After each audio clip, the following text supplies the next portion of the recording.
O silêncio à mesa de jantar era uma coisa viva, uma entidade pesada e sufocante que se sentava em cada cadeira vazia e pairava sobre a porcelana de Limoges e os cristais Waterford. Era o primeiro jantar em família, desde que Otávio, meu marido, se fora há 3 meses. E eu, Lídia, sua viúva, era a convidada de honra em teoria, mas na prática, uma peça de mobília indesejada. Minha sogra, Esther, presidia a cabeceira da longa mesa de mogno, como uma rainha em seu trono. Aos 75 anos, ela era uma mulher de uma elegância glacial, a espinha dorsal reta como o aço, os cabelos prateados presos em um coque que parecia uma escultura, e os olhos, de um azul pálido e penetrante, eram as únicas coisas que se moviam em seu rosto de porcelana, varrendo a mesa e deliberadamente, metodicamente, passando por mim como se eu fosse feita de vidro.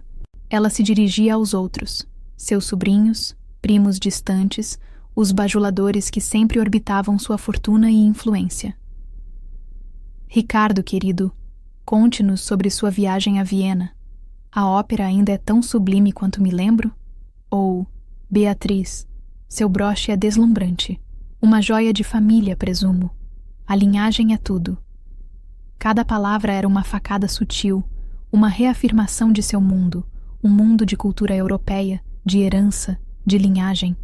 Um mundo do qual eu, uma botânica com terra sob as unhas, e uma paixão por orquídeas raras em vez de óperas, nunca faria parte. Quando tentei entrar na conversa, minha voz pareceu morrer no ar denso. Viena deve ser linda no inverno, comentei para Ricardo. Ele abriu a boca para responder, mas Esther interveio com a velocidade de uma serpente. Ricardo, não seja modesto. Mostre a todos a primeira edição de Rilke que você adquiriu. E assim, a atenção foi desviada. A ponte que eu tentei construir foi demolida antes mesmo que o primeiro pilar fosse fincado. Ela não era abertamente rude. A crueldade de Esther era uma arte refinada, uma tortura de 1000 cortes de indiferença. Ela falava sobre mim como se eu não estivesse presente. É uma pena que Otávio não esteja aqui para ver o novo paisagismo do jardim, disse ela a um primo. Ele tinha um gosto tão apurado. Precisamos de alguém com sensibilidade para cuidar do legado dele. A implicação era clara. Eu, a especialista em plantas, não tinha essa sensibilidade. A comida, preparada pelo chefe particular da família, poderia ter sido serragem. Eu movia a comida pelo prato, o som do garfo contra a porcelana soando como um grito na quietude que me envolvia. A dor da perda de Otávio era uma ferida aberta, e a indiferença de Esther era sal puro sendo esfregado nela. Otávio. Ele teria visto a farsa. Ele teria pego minha mão por baixo da mesa, seus olhos quentes sorrindo para mim, criando uma bolha de proteção ao nosso redor. Ele amava minha conexão com a terra. Dizia que eu o ancorava, que eu era seu solo fértil, em um mundo de abstrações e artefatos. Para Esther, essa mesma qualidade era meu pecado original. Eu era comum, terrena, uma anomalia em sua galeria de antiguidades humanas. Enquanto a noite se arrastava, o sentimento inicial de mágoa começou a se transformar em algo diferente. Lembrei-me do que Otávio sempre me ensinava, citando os grandes pensadores que ele tanto admirava. Ele era um homem de palavras e ideias, um historiador apaixonado por padrões e motivações ocultas. Ele me ensinara a observar e, aplicando a disciplina que aprendi em meu próprio trabalho, a paciência de esperar uma semente germinar, a observação meticulosa das menores mudanças em uma folha, comecei a analisar a cena não como uma vítima, mas como uma cientista. Esther não estava apenas me ignorando, ela estava realizando um ritual de poder, estava estabelecendo a nova ordem social na ausência de seu filho, estava demonstrando a todos os presentes que com Otávio morto eu não tinha mais lugar, nem status, nem voz. Eu era uma relíquia de um regime deposto, e como qualquer boa estrategista, ela estava consolidando seu poder em um momento de transição. Essa percepção não diminuiu a dor, mas deu a ela um propósito. Lembrei-me de um livro que Otávio me fizera ler, Pense e Enriqueça, de Napoleon Hill. Uma de suas ideias centrais era a necessidade de um propósito principal definido. Naquele momento, em meio à minha dor e humilhação, um propósito começou a se formar, nebuloso a princípio, mas ganhando clareza. Meu propósito não seria lutar por um lugar àquela mesa, não seria mendigar pela aprovação de Esther. seria proteger o verdadeiro legado de Otávio. Não o legado de porcelana e primeiras edições, mas o legado de seu espírito, de seu amor pela verdade, de sua crença em mim. Eu não sabia como faria isso, mas sabia que não seria com as armas de Esther, não seria com sarcasmo, nem com manipulação social. Seria com as minhas próprias ferramentas, paciência, conhecimento e uma compreensão profunda do que é autêntico e do que é artificial. O jantar terminou sem que uma única palavra direta de Esther fosse dirigida a mim. Ao sair, ela me ofereceu um aceno de cabeça frio e distante, o tipo de reconhecimento que se dá a um criado. Dirigi de volta para a casa que eu e Otávio havíamos compartilhado, um refúgio de luz e plantas, tão diferente da tumba opressiva que era a mansão de Esther. As lágrimas que vieram não eram apenas de tristeza, mas de uma raiva fria e resoluta. Esther havia me ignorado. Ela havia tentado me apagar, mas como uma semente dormente no inverno mais rigoroso, eu não estava morta. Estava apenas esperando a hora de germinar. Ela achava que aquela noite era o fim da minha história na família. Mal sabia ela que era apenas o prólogo. A verdadeira história estava prestes a ser revelada, não em um salão de jantar, mas nas páginas de um documento que mudaria tudo: o testamento de seu filho. A convocação chegou 3 dias depois, em um envelope formal timbrado com o nome do escritório de advocacia, Mendes em Associados. Dr. Mendes não era apenas o advogado de Otávio. Fora seu amigo mais próximo desde os tempos de universidade. Um homem corpulento e afável com um senso de humor irônico e uma aversão profunda a tudo o que Esther representava. A leitura do testamento foi marcada para a sexta-feira seguinte, em seu escritório no centro da cidade. A notícia se espalhou pela família como fogo em palha seca, e eu podia imaginar as conversas febris, as especulações, a certeza de Esther de que ela seria consagrada como a guardiã suprema do patrimônio. E mais importante para ela, da vasta e inestimável coleção de arte e antiguidades que os Albuquerque de Mendoza, sua linhagem, haviam acumulado ao longo de séculos. No dia da leitura, o ar no escritório de Dr. Mendes era ainda mais tenso do que na noite do jantar. A sala de reuniões era um espaço sóbrio, com paredes forradas de livros de direito e uma grande mesa de carvalho. Esther estava lá, claro, no lugar de honra oposto ao de Dr. Mendes. Usava um vestido preto de corte impecável, uma viúva em luto profissional, mas seus olhos brilhavam com a expectativa da vitória. Ao seu lado estavam Ricardo e Beatriz, os sobrinhos, e alguns outros parentes, todos com expressões que variavam da ganância mal disfarçada à ansiedade nervosa. Entrei e sentei-me em uma cadeira ligeiramente afastada, ao lado de Dr. Mendes. Esther me concedeu um olhar que durou 1 segundo a mais do que o habitual, um olhar que misturava desprezo e uma pitada de curiosidade, como se perguntasse por que eu me dera ao trabalho de comparecer a um evento onde minha insignificância seria formalmente carimbada e selada.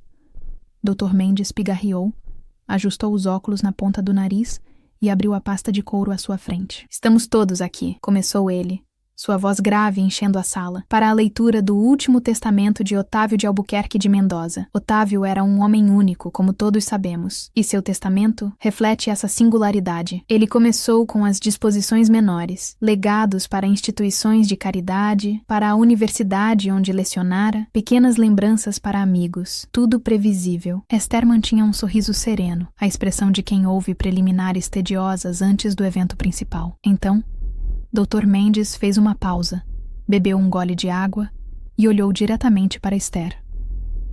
Agora, chegamos ao corpo principal do patrimônio. Isso inclui a totalidade dos ativos financeiros, os imóveis, incluindo a mansão da família, e o item de maior interesse para Otávio, a coleção de arte e antiguidades Albuquerque de Mendoza. O silêncio na sala era absoluto. Até a respiração parecia ter cessado. Otávio expressou grande preocupação com o futuro desta coleção, continuou Dr. Mendes, escolhendo as palavras com cuidado. Ele a via não como uma posse, mas como um testemunho vivo da história, que deveria ser preservado com um entendimento autêntico de seu valor, não apenas como um símbolo de status. Ele fez outra pausa, e o sadismo sutil em seu timing era uma obra de arte em si. Portanto, ele determinou o seguinte. O advogado pigarreou e começou a ler diretamente do documento. Deixo a administração, controle e posse de todo o meu patrimônio remanescente, sem exceção, incluindo todos os ativos financeiros, propriedades e a totalidade da coleção de arte e antiguidades Albuquerque de Mendoza. A minha amada esposa, Lídia Soares de Mendoza. Um grito agudo escapou dos lábios de Beatriz. Ricardo ficou branco como papel. Mas o rosto de Esther era uma visão aterrorizante. A máscara de serenidade se estilhaçou, revelando uma fúria vulcânica por baixo. Seus olhos azuis se arregalaram, as veias saltaram em seu pescoço. O quê? Ela sibilou, a palavra um chicote no ar. Dr. Mendes levantou uma mão apaziguadora, embora seus olhos dançassem de alegria mal contida. Por favor, dona Esther, há uma condição, uma cláusula muito específica. A menção de uma condição pareceu devolver um pouco de cor ao rosto de Esther. Uma condição, uma brecha, uma maneira de anular essa loucura. Ela se recostou na cadeira, os nós dos dedos brancos onde agarrava os braços de couro. Prossiga, ela ordenou. Dr. Mendes continuou a ler. Esta transferência de controle para minha esposa, Lídia, é condicional. Torna-se permanente e irrevogável apenas quando uma tarefa, que somente ela em todo o mundo tem o conhecimento e a alma para realizar, for concluída com sucesso. A herança só será liberada para a família, sob a nova administração de Lídia, quando ela conseguir cultivar e levar à floração uma única espécime da orquídea Phalaenopsis amabilis,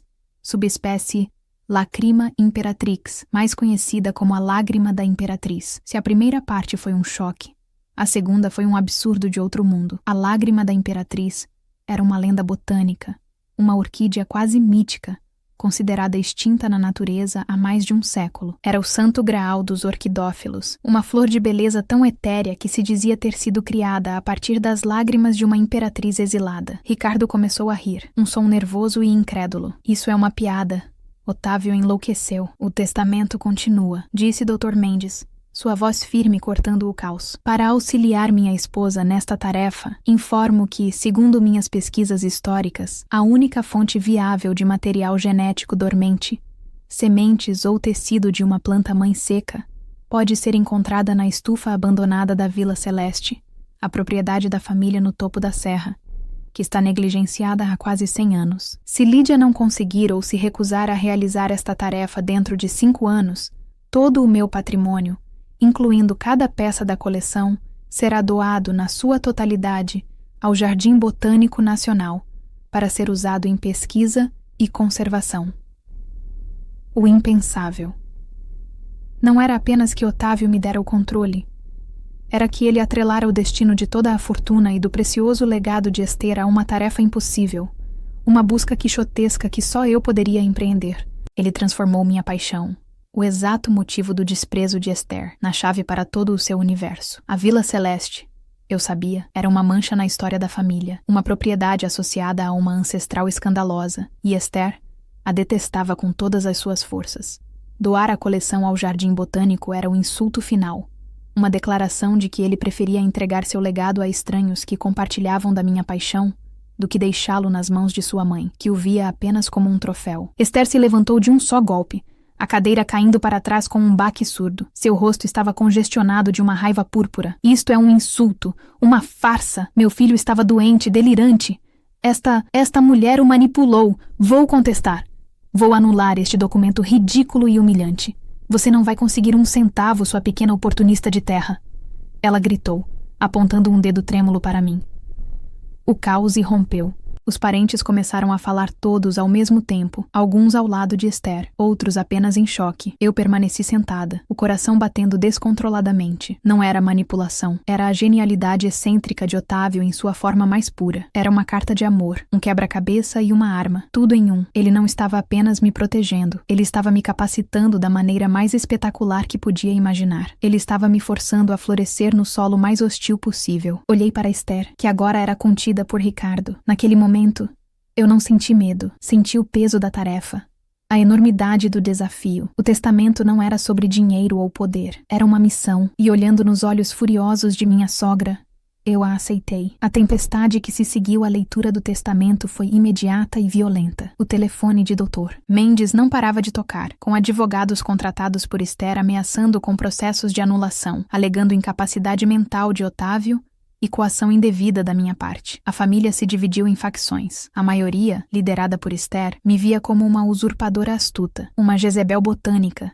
que enfeitiçara o herdeiro para roubar sua herança. Eles sussurravam nos clubes e jantares, pintando um retrato meu como uma figura sinistra e calculista. Eu me tornei um pária, mas um pária com um poder latente e desconcertante. Para eles, eu era a guardiã do portão, uma guardiã que eles desprezavam, mas a quem agora eram forçados, de alguma forma, a reconhecer. Eu me isolei em minha casa, o meu santuário. Ignorei as chamadas, as cartas ameaçadoras, o veneno social. Precisava de tempo para processar, para entender a mente de Otávio. Sentada em sua poltrona de couro gasta na biblioteca, cercada por seus livros e anotações, eu comecei a ver a lógica brilhante por trás de sua aparente loucura. Não era um ato de vingança contra a mãe. Otávio a amava, à sua maneira complicada, mas se ressentia profundamente de sua rigidez, de seu elitismo, de sua incapacidade de ver valor em qualquer coisa que não se encaixasse em seu molde estreito de linhagem e cultura. O testamento não era uma arma para me enriquecer. Eu já tinha o suficiente para viver confortavelmente com o que ele me deixara diretamente como seguro de vida. O testamento era um mecanismo educacional. Era um projeto de reengenharia familiar. Ele estava forçando a família a depender das minhas habilidades,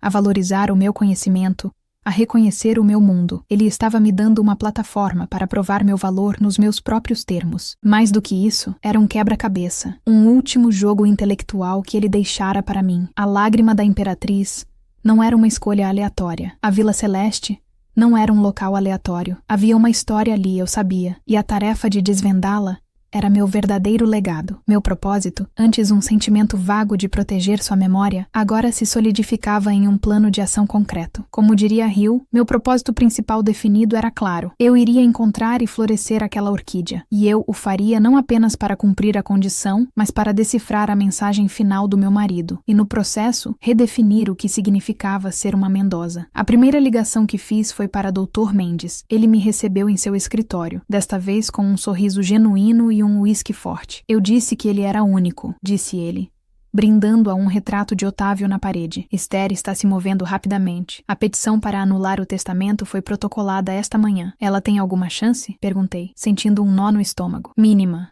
respondeu ele com confiança. Otávio foi meticuloso. Nos meses que antecederam sua morte, ele fez uma série de avaliações com 3 psiquiatras diferentes, todos atestando sua plena capacidade mental. Ele gravou em vídeo uma declaração explicando suas razões para cada cláusula do testamento. Ele sabia que Esther lutaria, e ele construiu uma fortaleza legal impenetrável. Ela pode gastar uma fortuna, pode arrastar o processo por anos, mas no final, a vontade dele prevalecerá, o que nos dá tempo, 5 anos para ser exato. A previsão e o planejamento de Otávio me maravilharam. Ele não me deixara indefesa, ele me dera tempo e as ferramentas para lutar. Eu preciso das chaves da Vila Celeste, eu disse.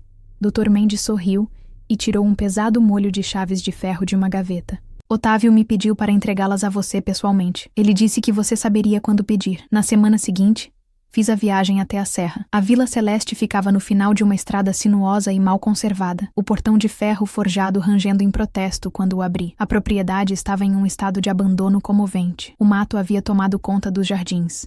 E a própria vila, uma bela construção do início do século XX, estava com a pintura descascada e as janelas sujas. Mas era a estufa, uma estrutura de vidro e ferro enferrujado nos fundos da propriedade, que me chamava. O vidro estava quebrado em muitos lugares, e trepadeiras grossas como braços envolviam a estrutura, como se a natureza estivesse tentando reclamá-la de volta. Com dificuldade, conseguia abrir a porta emperrada. O interior era um caos de vasos quebrados, bancadas apodrecidas, e o cheiro de terra úmida e decomposição era desolador. Por um momento, a enormidade da tarefa me atingiu. Era impossível. Como eu poderia encontrar uma semente dormente de um século em meio a essa ruína? Como eu poderia recriar as condições exatas para fazê-la germinar? Sentei-me em um degrau de pedra, a poeira subindo ao meu redor, e senti o desespero me ameaçar. Mas então, meus olhos de botânica começaram a ver além do caos. Vi a arquitetura inteligente da estufa, projetada para maximizar a luz. Vi os restos de um antigo sistema de irrigação por gravidade. Vi a qualidade da terra nos vasos quebrados, escura e rica, mesmo depois de tantos anos. Este não era um lugar de fracasso, era um lugar de paixão. Alguém que amava plantas havia trabalhado aqui, e em um canto, quase completamente coberto por uma figueira selvagem que havia invadido o local, vi uma pequena placa de latão manchada, presa a uma parede de tijolos. Esfreguei a sujeira e consegui ler as palavras gravadas. O laboratório de Amélia. Amélia. O nome da ancestral escandalosa, a tia-avó de Otávio, que, segundo a lenda da família, havia abandonado o marido para fugir com um pintor e morrido na pobreza. Mas esta placa contava uma história diferente. Este era o seu laboratório. Ela não era apenas uma adúltera, ela era uma cientista. Senti um arrepio. Otávio não me mandara aqui apenas para encontrar uma flor. Ele me mandara aqui para encontrar Amélia.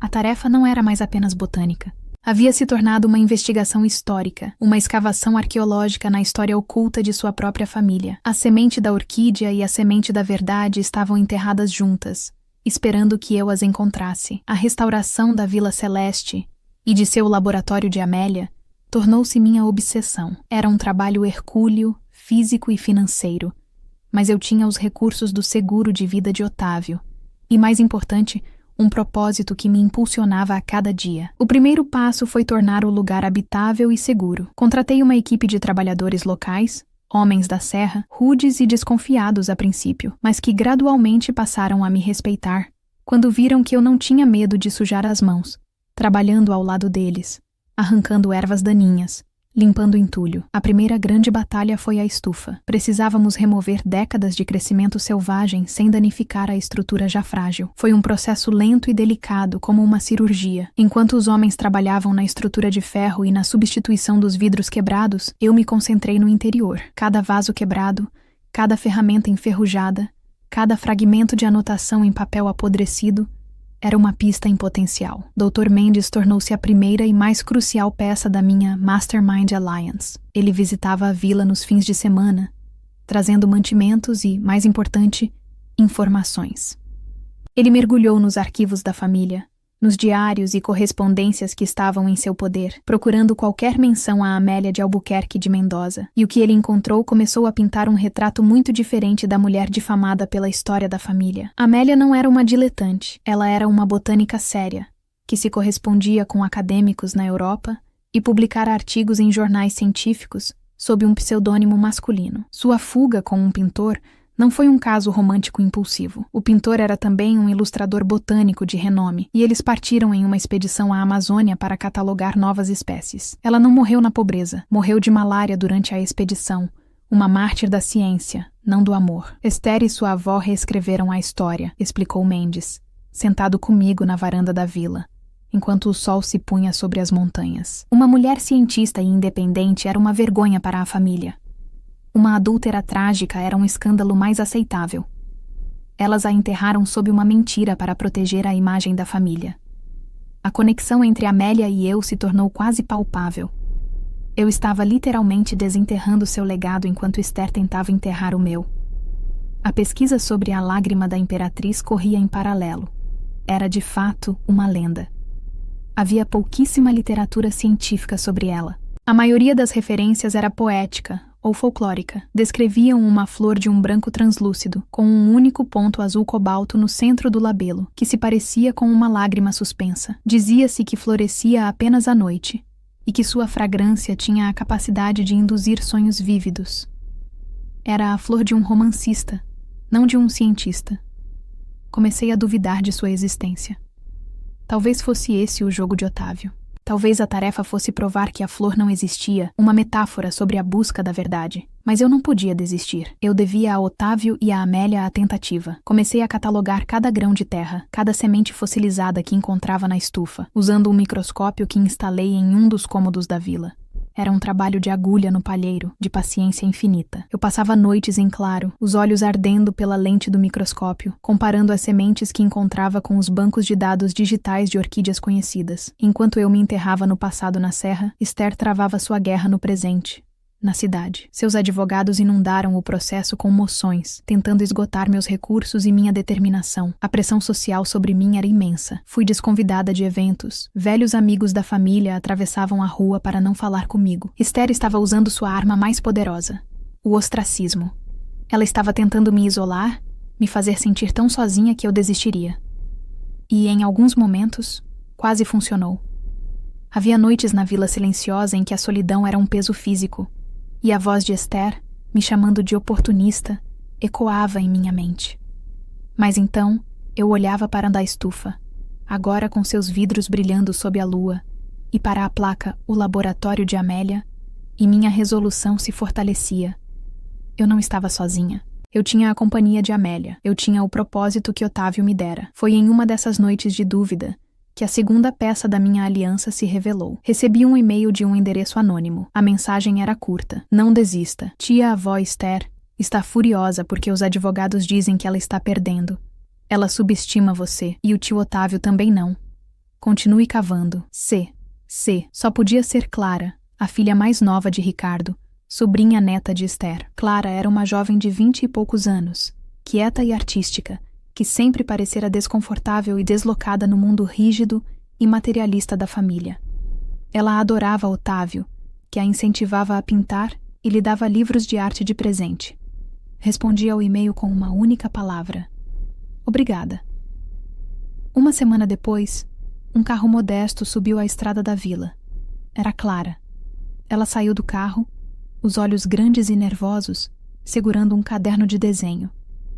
Eu espero não estar incomodando, disse ela timidamente. Eu queria ver o que você estava fazendo. Eu a recebi de braços abertos.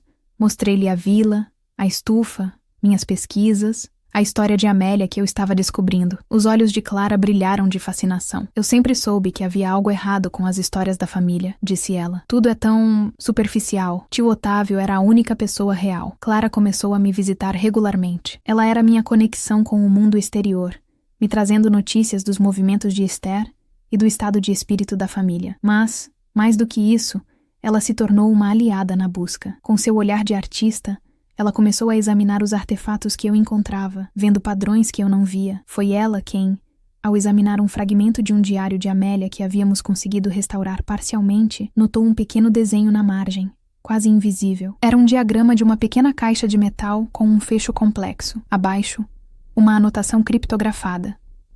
Parece um mapa, disse Clara. Juntas, passamos dias tentando decifrar a anotação, cruzando-a com plantas antigas da propriedade.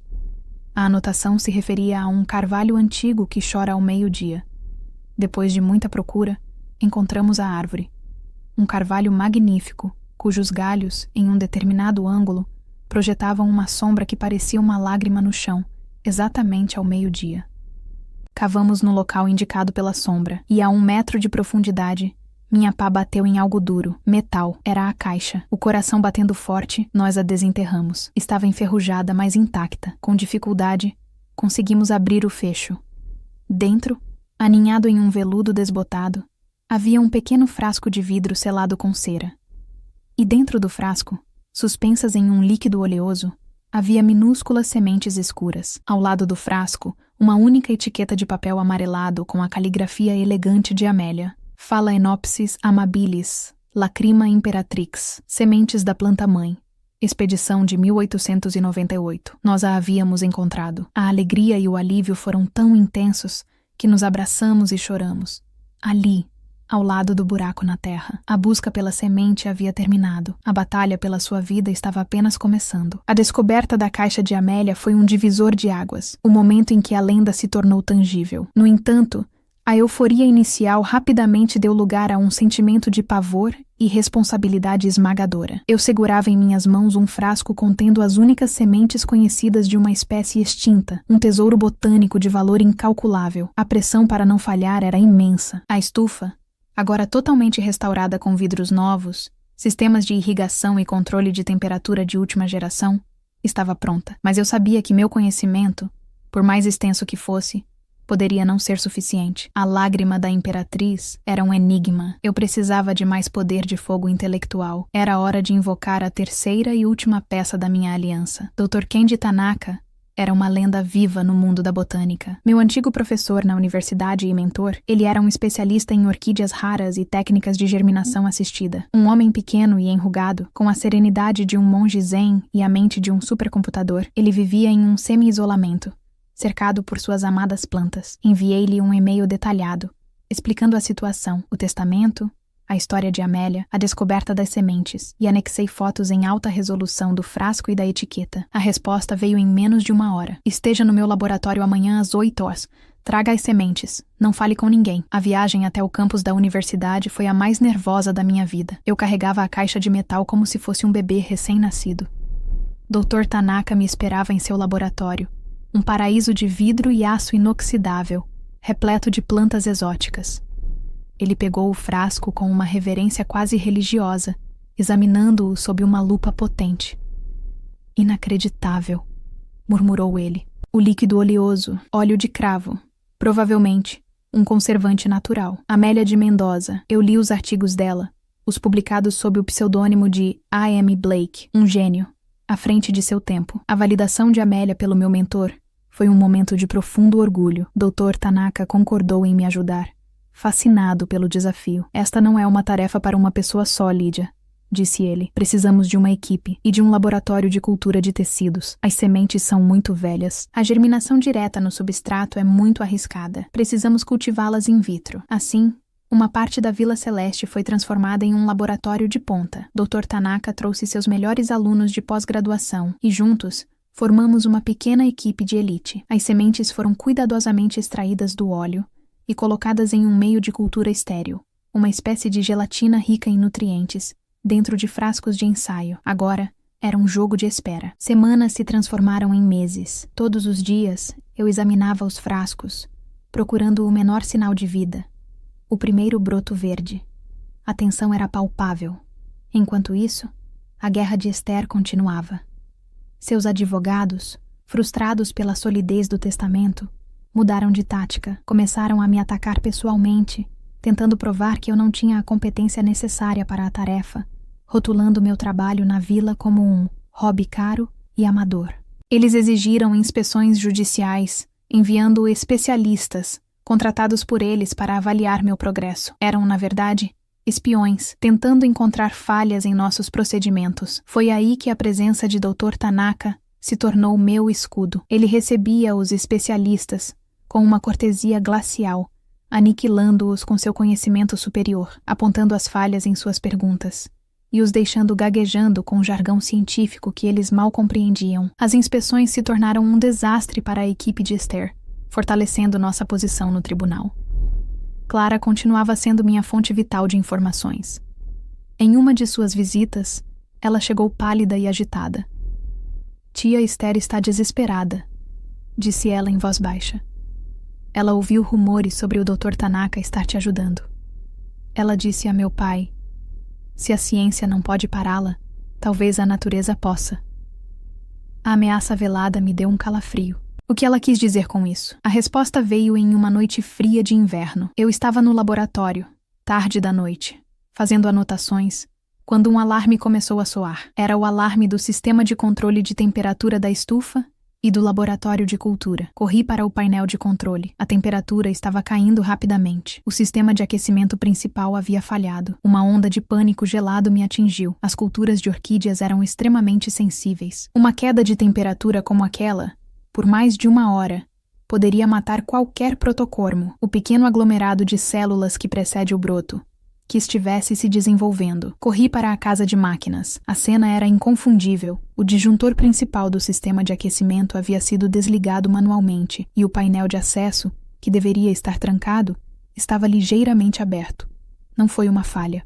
Foi sabotagem. Alguém entrara na propriedade durante o dia e preparara o cenário para o acidente noturno. Não havia tempo para culpar ninguém. Chamei Dr. Tanaka e sua equipe, que moravam em um anexo na propriedade. Juntos, iniciamos uma operação de emergência frenética. Ligamos aquecedores elétricos portáteis, envolvemos os racks de cultura em cobertores térmicos, fervemos água em grandes panelas para gerar vapor e umidade. Trabalhamos a noite toda, uma equipe unida pela adrenalina e pelo medo, lutando para manter a temperatura estável. Ao amanhecer, exaustos e sujos, conseguimos estabilizar o ambiente, mas o dano poderia já estar feito. Teríamos que esperar dias, talvez semanas, para saber se as frágeis culturas haviam sobrevivido.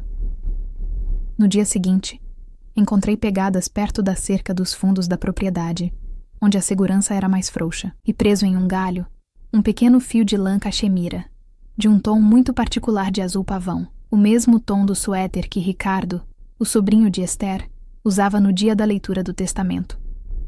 A prova era circunstancial, mas em meu coração eu não tinha dúvidas. Esther, ou alguém agindo sob suas ordens, havia cumprido a ameaça. Eu estava diante de uma encruzilhada moral. Eu poderia levar isso à polícia, ao juiz. A tentativa de destruição de um bem em litígio era um crime sério. Poderia esmagar Esther legalmente, mas, pensando nos princípios de Otávio e Hill, percebi que essa seria uma vitória vazia. Reagir com a mesma baixeza me colocaria no nível dela. Minha missão não era destruir Esther, era florescer a orquídea. Focar na vingança seria desviar minha energia do meu propósito principal. Decidi lidar com a situação de outra forma. Instalei um sistema de segurança de ponta, com câmeras e sensores de movimento, e enviei o pequeno fio de cachemira para Dr. Mendes em um envelope, com um bilhete. Apenas para que você saiba com o que estamos lidando. Nenhuma ação necessária por enquanto. Era um aviso, um recado de que eu sabia, e que da próxima vez não haveria silêncio. A espera após a noite da sabotagem foi uma das mais longas da minha vida. A cada dia, eu inspecionava os frascos de cultura sob o microscópio. Meu coração na garganta. Muitos dos protocormos haviam escurecido e morrido. O ataque quase fora bem sucedido. Mas em 3 dos frascos, 3 pequenos pontos de esperança.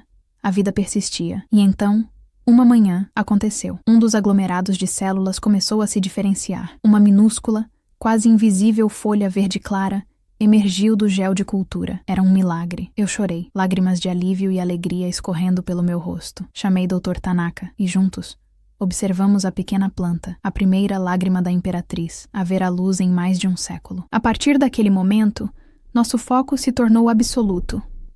A pequena plântula foi transferida para um vaso com um substrato especialmente formulado, uma mistura de casca de pinho, carvão e musgo sphagnum, recriando o ambiente de suas ancestrais.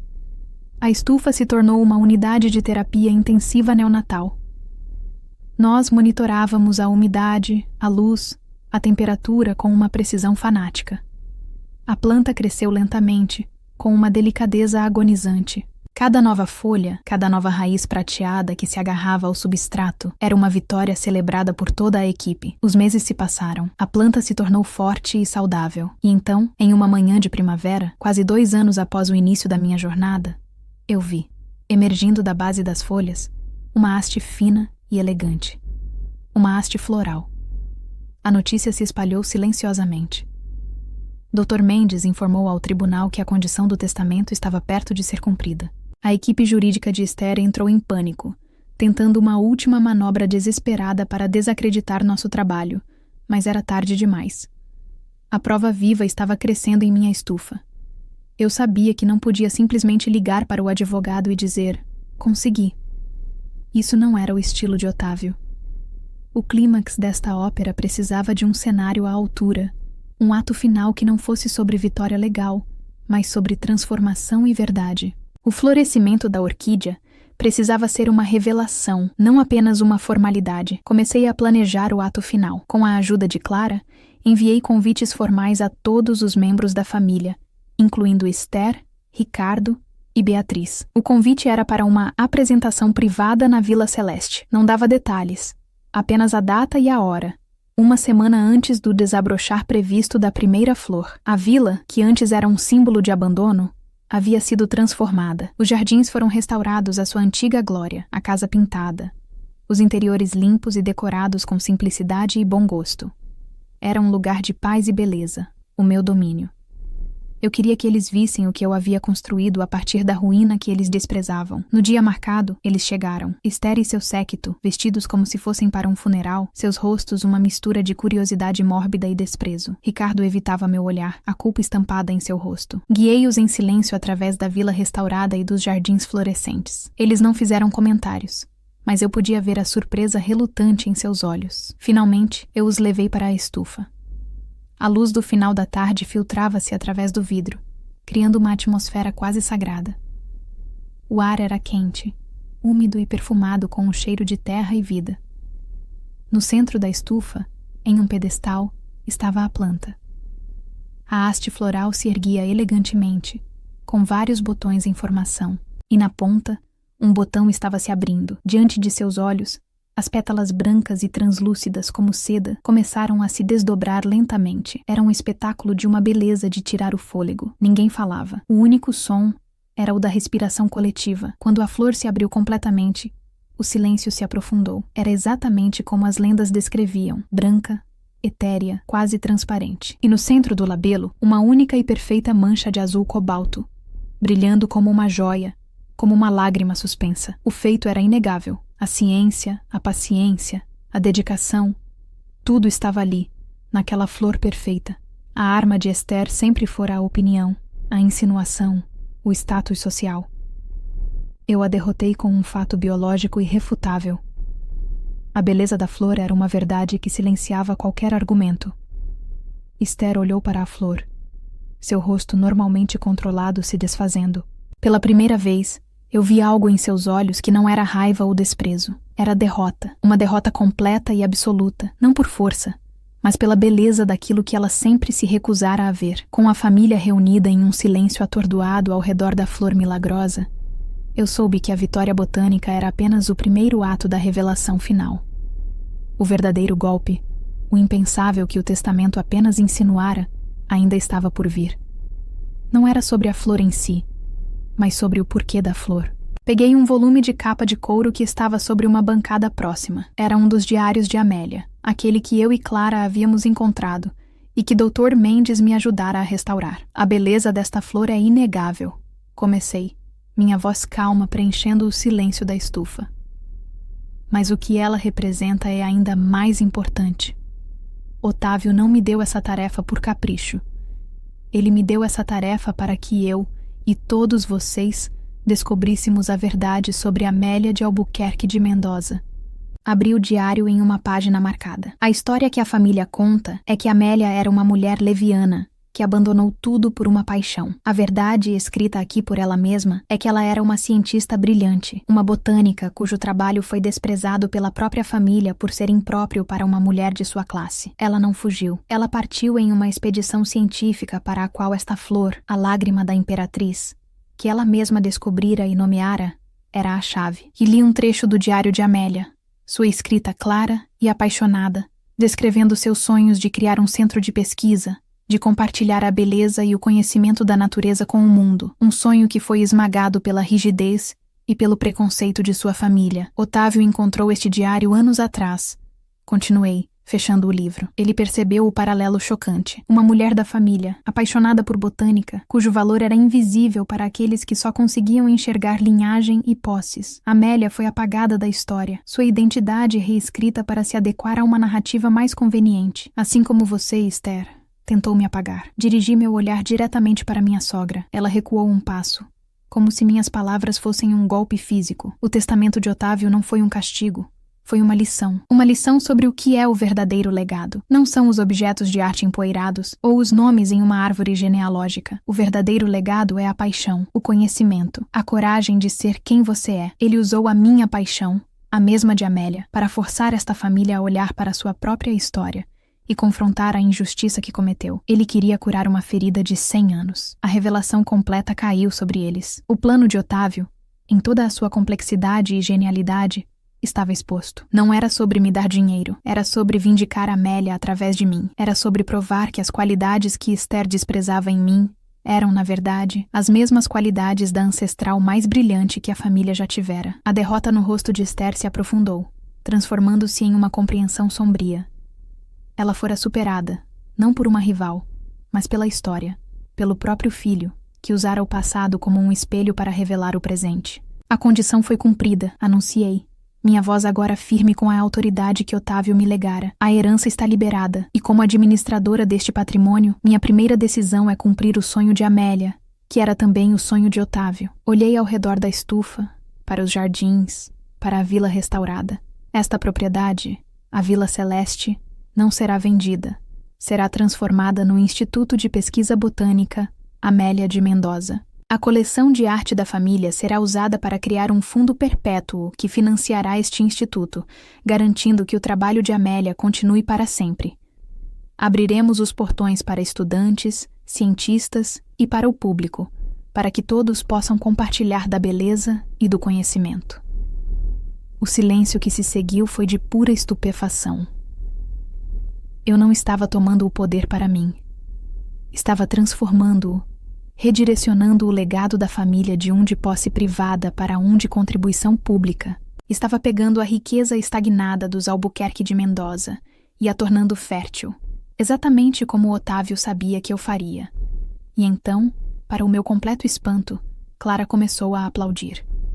Um aplauso lento, solitário, que ecoou na estufa.